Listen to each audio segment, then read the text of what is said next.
Europe 1. Le grand direct des médias, en direct du Salon de l'Agriculture. Nous sommes dans le hall 1 avec Jean-Marc Morandini. Et le fait média du jour, c'est donc France 3 dans la tourmente. Les audiences de la chaîne des régions de France Télé ont atteint leur plus bas niveau historique. Au mois de février, on l'a appris hier, la chaîne passe en effet sous les 9% de part de marché. Des résultats très décevants pour la direction de France 3, qui tente pourtant de dynamiser son antenne depuis plusieurs mois. Jérôme Yanichenko, bonjour. Bonjour Jean-Marc. C'est une érosion quand même un peu inquiétante pour France 3. Oui, l'Institut Médiamétrie qui mesure l'audience des chaînes de télévision a publié son traditionnel baromètre pour le mois de février. Et dans cette succession de chiffres que je vais vous épargner, France 3 tire son épingle du jeu, mais dans le mauvais sens du terme, puisque celle qu'on considère encore comme la chaîne des régions du groupe France Télé signe un très mauvais score, en baisse de 0,3 points par rapport au mois de janvier, en baisse aussi par rapport à l'année dernière, moins 0,4 points. Alors dit comme ça ne vous semble peut-être pas très significatif, mais ces mauvais résultats, ils ont une conséquence désastreuse. France 3 atteint péniblement les 8,8% de part d'audience en février. Elle reste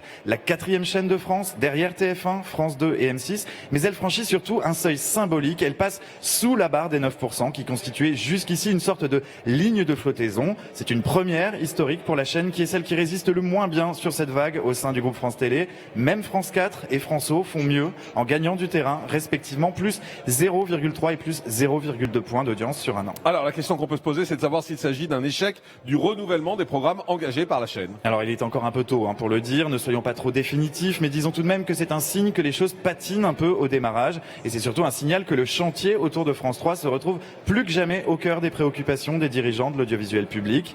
Dana Astier, la directrice de l'antenne et des programmes de France 3, le répète régulièrement, son objectif c'est de rajeunir son audience, de la redynamiser. Il y a de quoi faire sur ce point. En 2015, l'âge moyen de la chaîne se situait à 61,3 ans. Seul Arte a une moyenne d'âge supérieure. C'est notamment dans cet objectif qu'elle a orchestré le remplacement de Julien Lepers par Samuel Etienne à la tête de Questions pour un champion, au terme d'un feuilleton épique, on s'en souvient. C'est aussi dans ce but qu'elle a décidé de la suppression de 30 millions d'amis à la fin de la saison. Dans ce but aussi qu'elle mettrait la pression sur un autre programme culte de l'antenne, Thalassa, qui pourrait être le prochain sur la sellette. Ce matin, au vu des résultats de la dernière vague de Médiamétrie, on se dit tout de même qu'avant de vouloir rajeunir l'audience, il serait peut-être de bon ton de songer à la stabiliser face à une concurrence de plus en plus féroce. Oui, et ça, d'autant que ce renouvellement, certains ne le voient pas d'un très bon œil. Oui, à commencer par un des visages des fictions de la chaîne, j'ai nommé Victor Lanoux, le cultissime Louis Labrocante, le fameux commissaire La Violette. Il pousse un coup de gueule dans le dernier numéro de Téléstar où il stigmatise cette politique de rajeunissement.